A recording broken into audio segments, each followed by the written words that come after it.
So good day everyone. Today I will going to discuss about an example problem using the formula of tangent.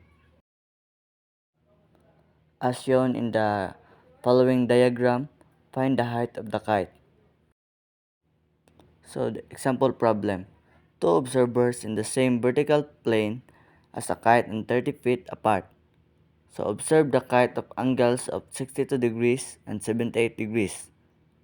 So find the height of the kite. So the given is the distance between the two observers is equals to d equals 30 feet.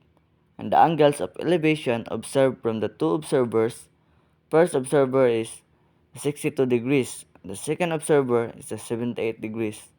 So A is equals to position of the first observer, and B is equals to position of the second observer, and C is equal position of the kite, and H is equals to height of the kite.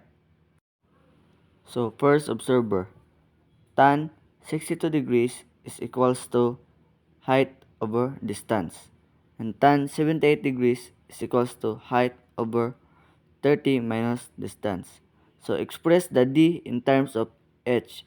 So d is equals to h plus 30 over d, and d is equals to h over tan 78 degrees.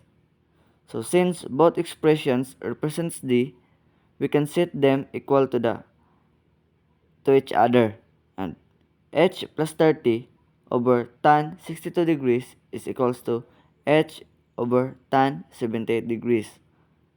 So h tan 62 degrees is equals to h plus 30 tan 78 degrees, and h tan 62 degrees minus tan 78 degrees is equals to 30 tan 78 degrees.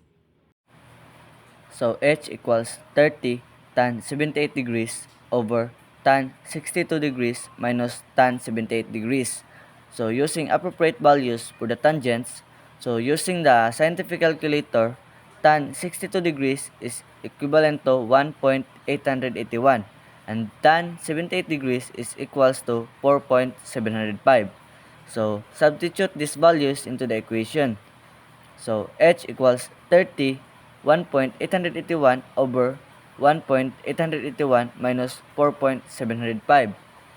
So the h equals 56.43 because of 30 times 1.881 is equals to 56.43, and the 1.881 minus 4.705 is equals to negative 2.824.